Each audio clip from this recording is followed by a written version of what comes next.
What's up, everybody? Welcome to the Tony's Picks Look Ahead show here with yours truly, Vegas Al, ready to break down January 9th action here. A nice little Friday slate we got. We got a college football semifinal game here to break down, find out who will play those Miami Hurricanes here in the national championship. We'll get into some college basketball, some NBA, and of course, a small little slate on the ice here in the NHL. We'll give you some picks there as well, right here on the Look Ahead Show, 9 p.m. on the West Coast, 12 at midnight on the East Coast.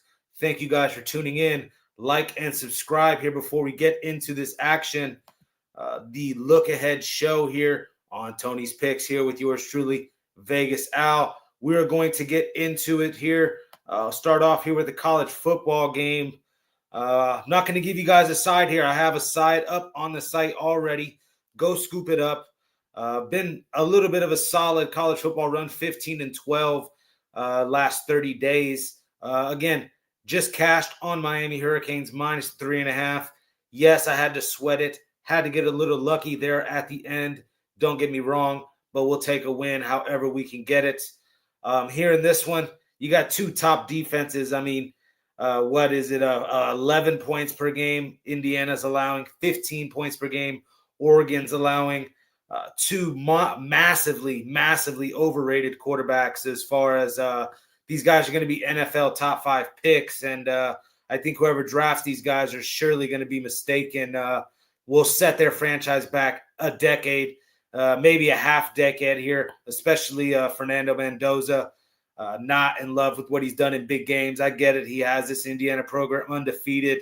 One of the biggest, corniest dudes out there.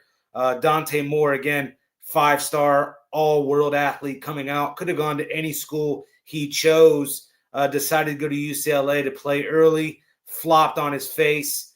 Now he's at Oregon with a bunch of talent around him. Haven't been impressed with what he's got. So I'll give you guys both of those quarterbacks to throw an interception. Going up against two defenses here that are also ranked, top 15 in turnover margin or creating turnovers.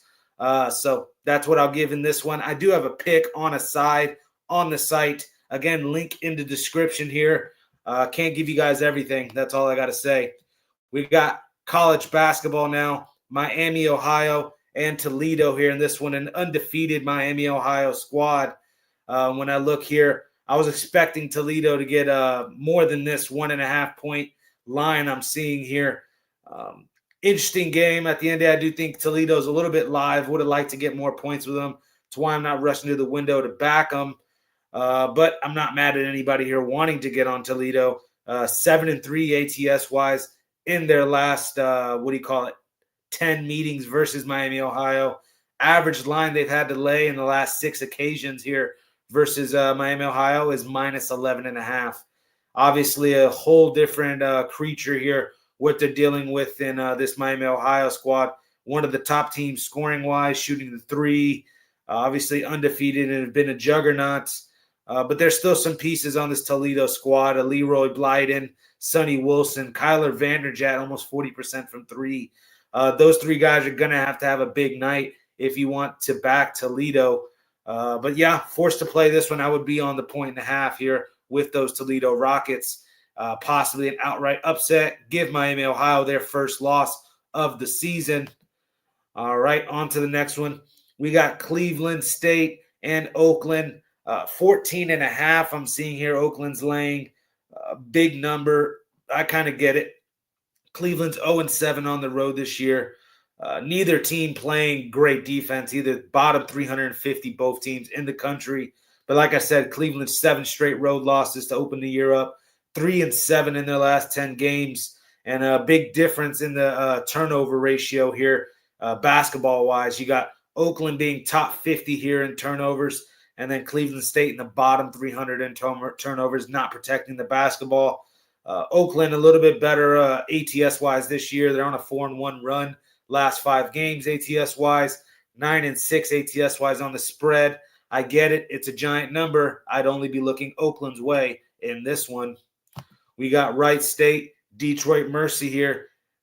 You got Wright State. I'm seeing laying 5.5 points. Let me confirm that. I might have risen a little bit. Wright State here will be laying. One second. Everything takes forever. Yeah, 5.5 points.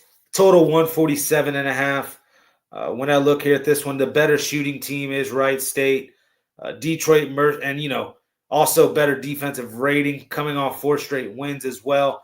Detroit Mercy 318th in the nation in true shooting percentage, not taking great shots as well. Top 50 in steals is this Wright State team. Top 50 again in steals, while Detroit Mercy is a bottom 200 team in turnovers, not protecting the basketball.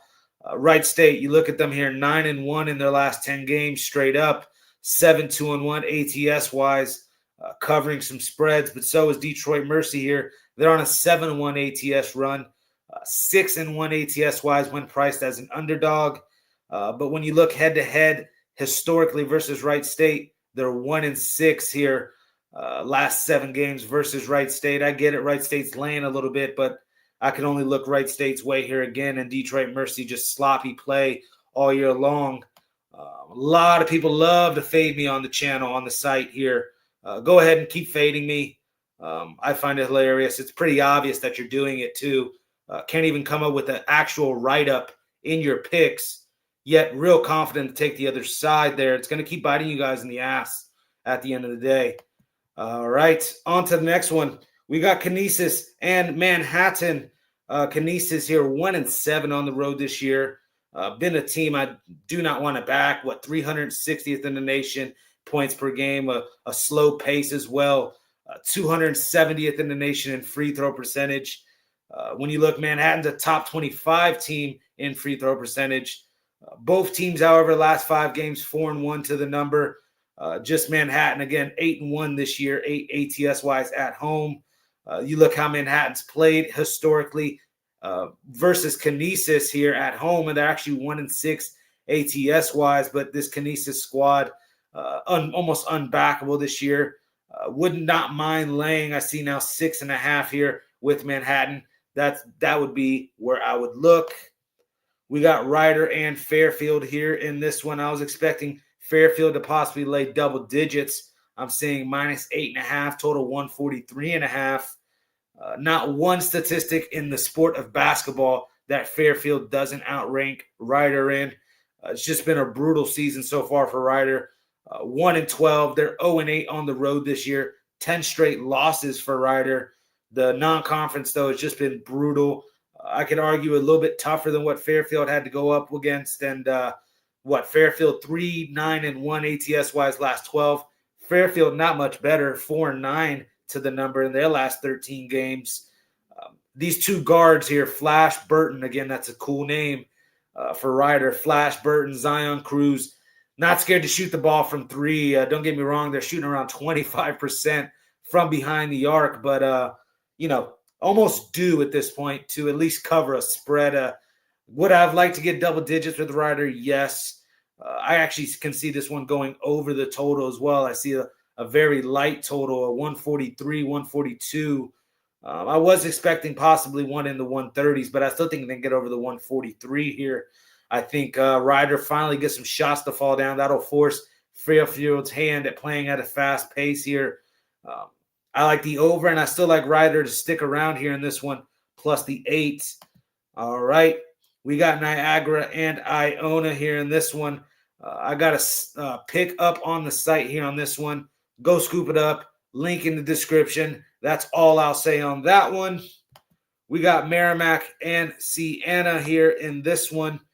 Siena, I'm seeing here laying the 5.5, total 132.5. Both of these teams almost real small, slow pace here. Siena a little bit the better shooting team, and more willing to shoot more threes.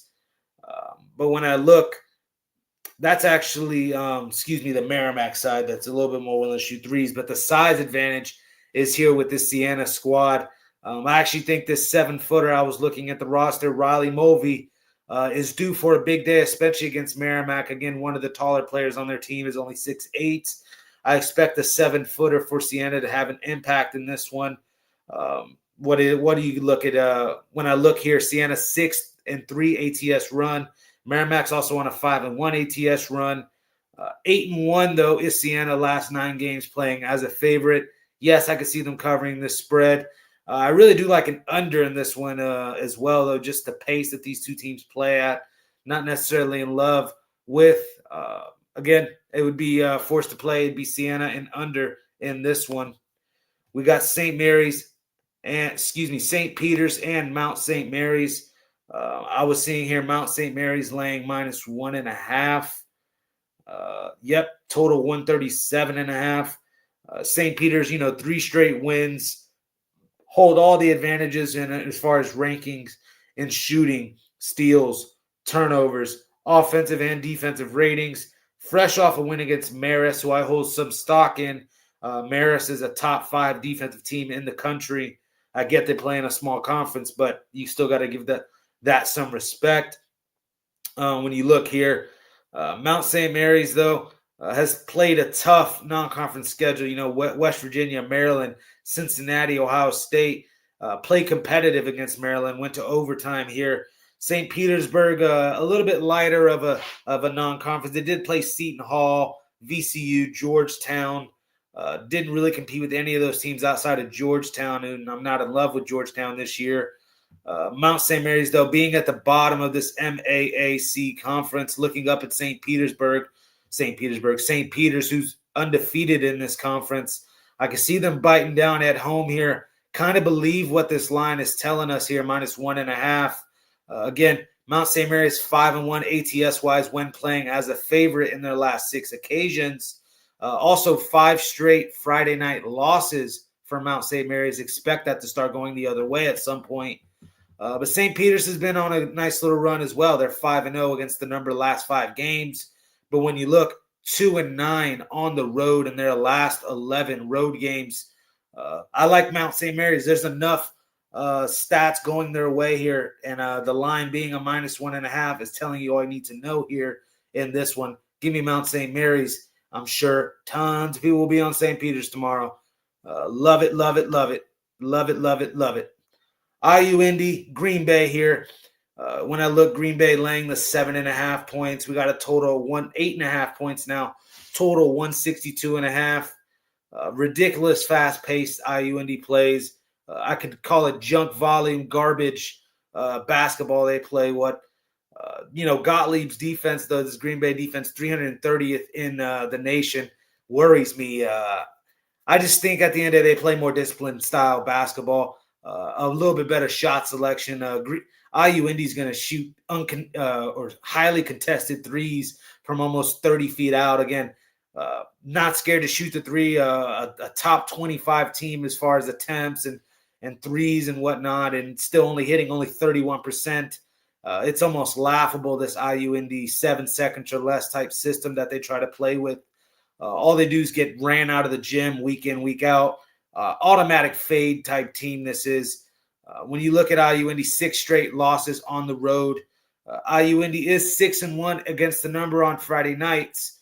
On the road, though. Friday night road games, IU Indy has been kind of lit, 6-1 against the number. You are catching some points with them. But when you look how they played against Green Bay, and Green Bay historically has not been this juggernaut in the past by any means. 3-7 ATS-wise last 10 meetings versus Green Bay. Green Bay's on a 5-1 ATS run at home. Also 4-1 ATS in their last 5 games. I would trust the Gottlieb, like I said, to protect the basketball here a little bit better as well. There's discrepancies in that. Top 80 in the country here in turnovers compared to a 285th for IU Indy against sloppy, laughable, joking joke of a program IU Indy is. Yes, I'm in a feisty mood, if you guys can tell today. Give me Green Bay here. I'll lay it. We got NKU versus Milwaukee.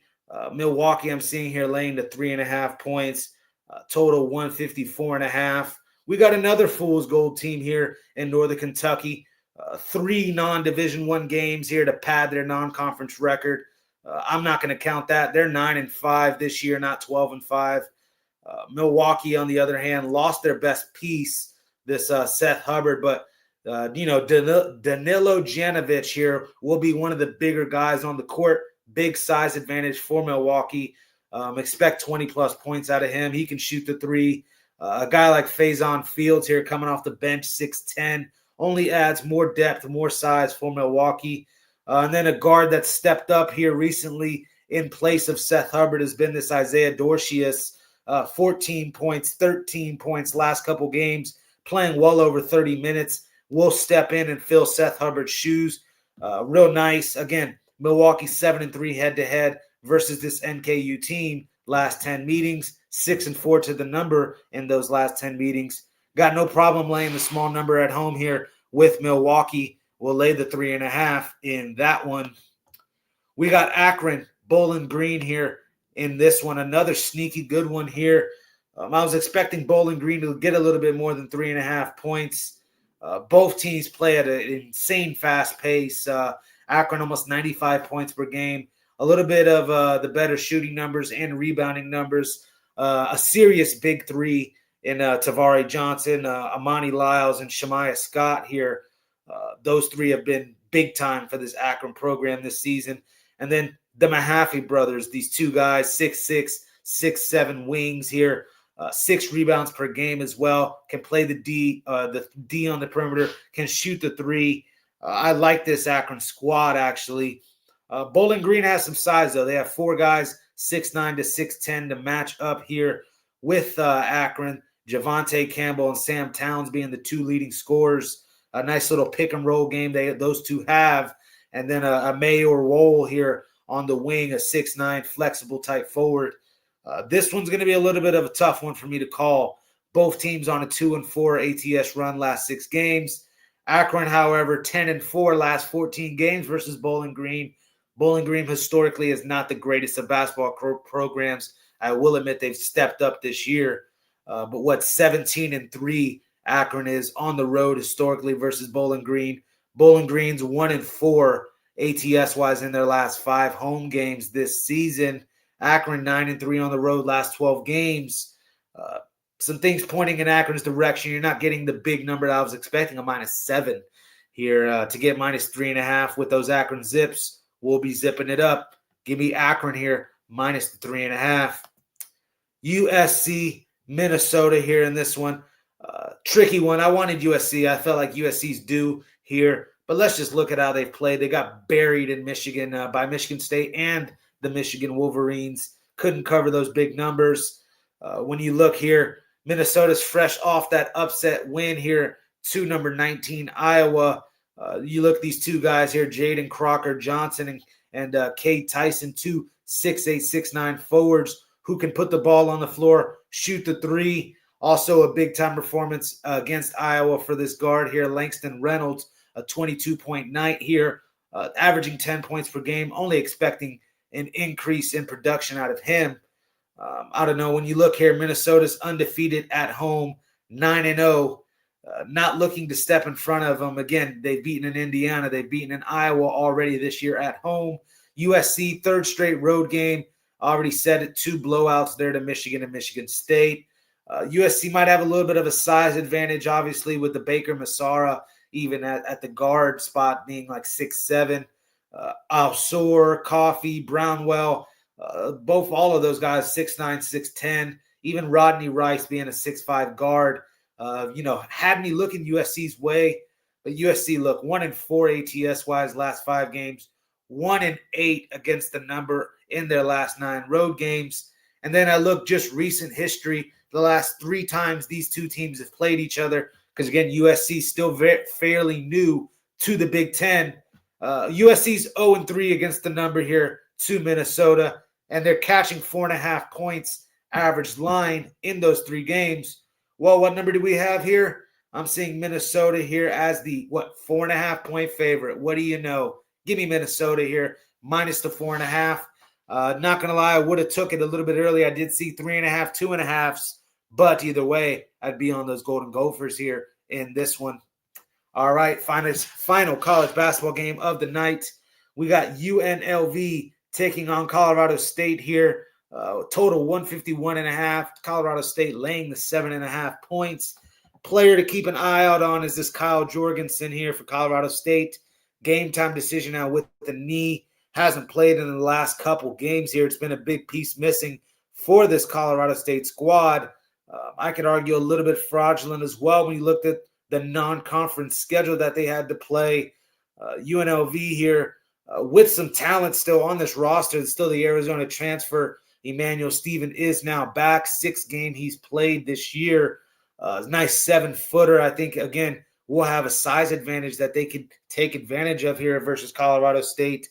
When you look historically in these matchups, UNLV is actually 8-3 to the number last 11 meetings versus Colorado State. They've played well in Mountain West Conference games. Last 13 games, they're 9-4 straight up.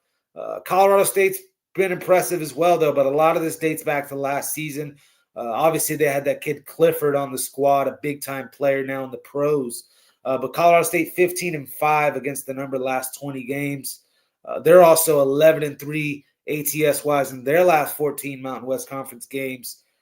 Just to get some points with UNLV, it's ugly. I'm holding my nose. Yes, this is the one I expect a lot of people to fade on this one too here as well, thinking I'm being a homer. We'll go ahead, have some fun, lay 7.5 points here with the very fraudulent Colorado State squad who misses this Kyle Jorgensen. If Kyle Jorgensen isn't playing, I think it still spells trouble for this Colorado State Rams squad. Again, I'll be on the UNLV Rebels here plus the 7.5 in this one. All right, right on over to hockey here. Capitals and Blackhawks. I'm looking here at Capitals, the minus 150 favorite. Total 55. Jesus, can't read. Total 5.5 here. Capitals are, again, the 150 favorites. When I look here, Thompson and Spencer Knight here expected in goal. I see, this New Year madness has been with the Blackhawks here, playing really good hockey, 4 straight wins like this. I expect, I'm drawing a blank here. Washington to kind of step up here. They haven't been playing well. 4-10 in their last 14 games. 1-6 in their last 7 on the road. You look how they played against the Western Conference in their last 6 games. 1-5 against the West Conference. Blackhawks, meanwhile, on a 4-1 run. Again, undefeated so far in 2026. But the Blackhawks have struggled themselves versus the Eastern Conference. 1-7 in their last 8 games versus the East. When you look head-to-head, historically, last 10 meetings, Washington has the advantage here. 6-4 versus these Blackhawks. I get it. You're laying a little bit of juice, but enough is enough. Blackhawks get shut down here. Finally get a stop to this hot little winning streak they have. Give me the Capitals here in this one. Fade that one as well. Go for it. We got Kings and Jets here in this one. I know a bunch of people took those Oilers tonight. Bravo. Yeah. Oh, my God. You did something there. Bet with no balls is what you did. But, it worked out for you. Good for you. But at the end of the day, I still think I got to actually agree with the people that did that tonight here. I probably should have been on the Oilers, but again, I thought it was a Jets spot. They were competitive in the game. 4-3? Got away from there at the end. I could argue the Jets might be due here on a back-to-back, but right now the Kings, they won 3-0 here against the Jets earlier this year in November. It was only 3rd game of the year. Again, back-to-back spot for Winnipeg, who's lost 12 straight games. Feels like they're due. But I don't know. This one I'm not rushing to the window to bet. I'll let the people hop on the Kings and probably let this one pass. But again, I like betting with balls here. A lot better to do that than to be on the safe side. But anyways, that's how I feel about that one. We got Blues and Mammoth here in this one. The Blue Mammoth. I got a pick on the site here in this one. Not going to give you any information. Go scoop this up on the site. Link in the description. I'll show you guys how I did today at the end of the show. We got some NBA to break down here. Raptors and Celtics. Celtics, the 8.5 point favorite here. When I look here, total as well. Total was low, 224.5. Now it's actually starting to rise. Opened at 223. I wanted the under, but I wanted the under at 231. I won't budge. If it's not 231, I'm not touching the under. So that's how I feel about that. And then when I look here, no Ingram or Barnes possible here for Toronto. Big red flag. Obviously, Toronto's got it done for us the other night there against the Hornets. But look, Boston won the first 2 meetings this year. I don't expect them here to lay an egg. 4-2 ATS wise, last 6. So is Toronto actually. But Boston's won 7 straight in the Garden versus Toronto. When I look, all of their 11 victories or their last 11 victories, Boston have all been by double digits. I get if they've lost some games in between. I even called them a G League team the other night when we took those Nuggets. But I actually think these Celtics here bounce back big against Toronto. Again, double-digit win for the Celtics in this one. But I have a rule. I don't like laying anything. So will I be betting this one? Maybe not. But I'm just telling you, I probably need to just to put my money where my mouth is here. But I'm just telling you, I like the Celtics here in this one. We've got Pelicans. We got Wizards. Wizards now with Trae Young, a nice new acquisition. Haters can hate. I've always liked Trae Young's game. Would have liked a spot for him on the Knicks to roll alongside Jalen Brunson. I don't give a crap about defense. This is the 2026 NBA now. Defense optional. Shooting the 3 and scoring, yes, that's what we need. Don't get me wrong. Come fourth quarter, come crunch time, yes, you need to get those stops. But I think at the end of the day, it's a nice piece for the Wizards to pick up. Is it going to make me just automatically start betting on him here? Probably not.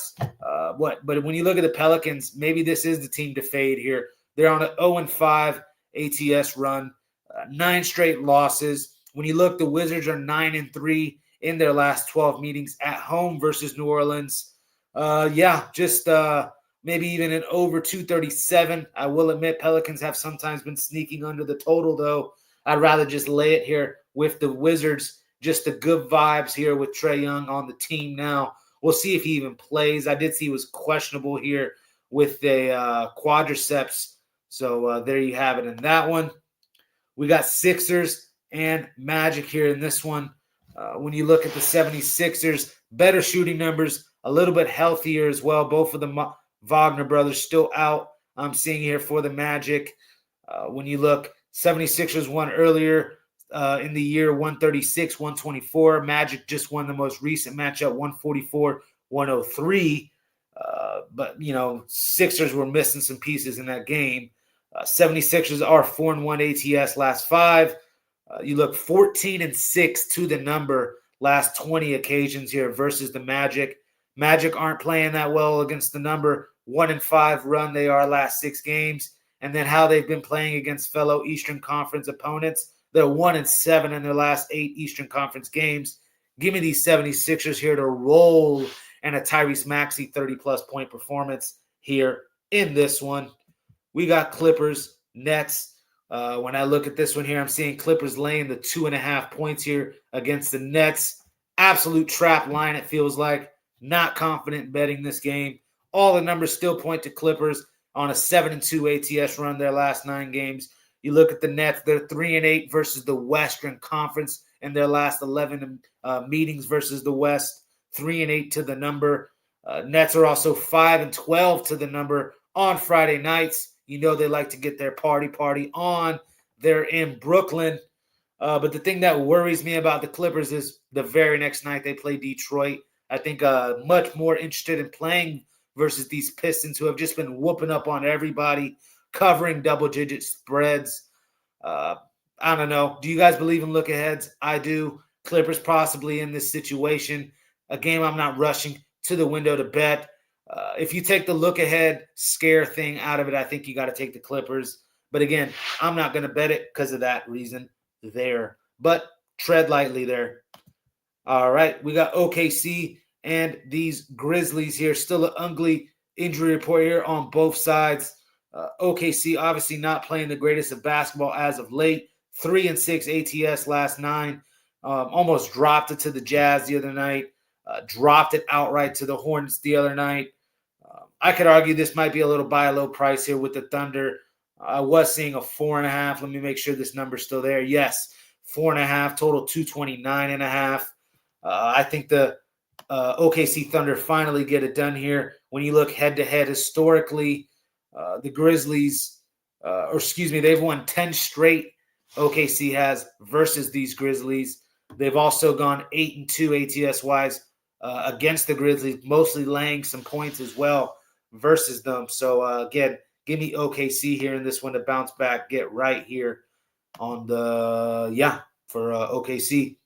We got Hawks, Nuggets here in this one.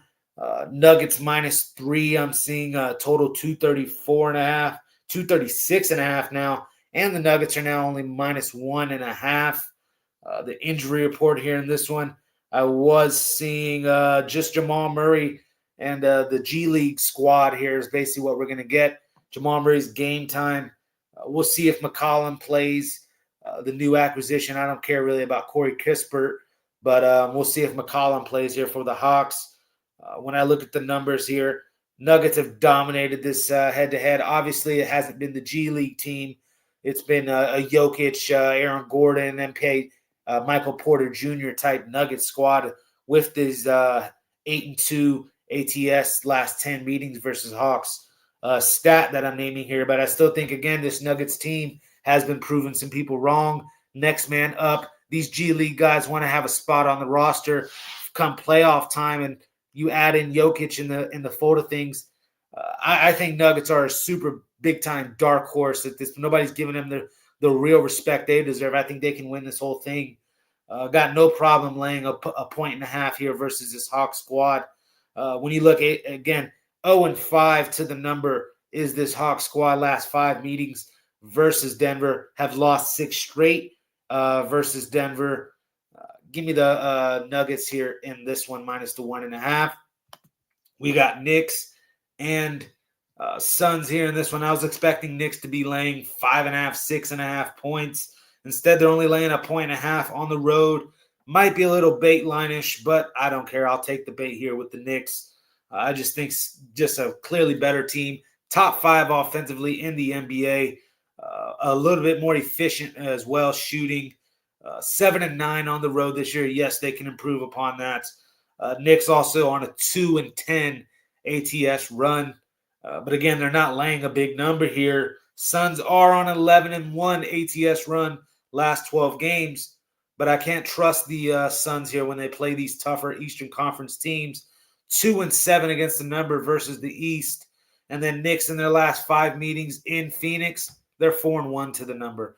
Give me Knicks here to get this one done here. They actually paid us out the other night against the Clippers too. Love the Knicks here in this one. Give me those Knicks minus the 1.5. I keep thinking it's the 6.5. 1.5 on these Knicks. We got Kings, Warriors. I'll be short and sweet with this one. Both teams on a 1-5 ATS run. Obviously, Warriors playing the better offense and defense. Top 7 defensive rating for this Warriors squad. You look Sacramento, 27th in defensive rating. It's hard to trust them, hard to back them, but you are getting 13.5 points with them. That's where I'd look. I don't know if the Warriors feel like blowing out this team here. They might just lean on the defense in what could be a little bit of a lower scoring game. I expect a little bit better showing defensively out of this Kings squad, especially with Reynaud now protecting the rim, a young rookie here out of Stanford. I like his double-double prop, points and rebounds prop, Maxime Reynaud for the Kings here in this one. All right, we got a couple more NBA games, and then we're out of here. We got Blazers, Rockets here. Blazers with the upset victory last time out, 103-102. No Alperen Sengun here for the Rockets. I think it's a big piece still missing. Haven't been playing well with him out of the lineup. 1-4 ATS-wise their last 5. Portland's on a 6-1 ATS run last 7 games. Also the more profitable team against the number this season, 21-16 to the number this year, are those Portland Trailblazers. Got no problem going to them again here in the back-to-back spot here, or at least 2-game set here versus the Rockets. Give me the Blazers here in this one. Final game of the night. Probably the best game of the night here for me, at least. We got Bucks and Lakers. We're taking the Bucks here plus the points. I think they obviously can win this one outright. I just think we got a fourth seed complacent Lakers squad here. Reeves is going to be sitting out. Hachimura sitting out. I'm seeing LeBron now possibly sitting out. You know he doesn't like to check Giannis Antetokounmpo. Anytime he has a dog across from him, he always like to cower it out. LeBron James, one of the more overrated players in the history of basketball. Cry me a river if you don't agree with me. I don't care. Bucks 4-1 ATS last 5 games versus these Lakers in LA. 12-6 last 18 games versus the Lakers. Got no problem fading the Nepo baby. Give me the Bucks here on the money line as well in this one. All right, let's read the comments and then I'll get on out of here. I got Sonny here. I was down with you on that Michigan State pick. They might have covered with 7-minute scoring. I didn't even wind up betting it. You guys know the rule. I don't like laying those double-digit stuff. I just tell you who I like and basically to stay away because I would lean favorite there. That's how I chose to attack that game. Didn't even bet it. Shout out to anybody who just openly likes to fade me and happen to get the sunshine on their wrong ass there on that one. Somebody here saying they subscribed. Shout out to you. Love the subscription there. Keep them coming. We put our heart and soul to this, not just myself, all of the cappers here on the site. Let me show you how today went, and then I will get on out of here. Well, first off, the volume has been huge. Huge. We're 60 wins, 61 losses, 1 push to open up the year. That's why you don't see a yearly profit yet. We're still technically about a unit and a half back. We're going to get in the green tomorrow. I lightened up the load, 8 plays. That's a light load for me. Again, we had 19 plays the other day. We had 13 plays in today. You guys want to know how I did?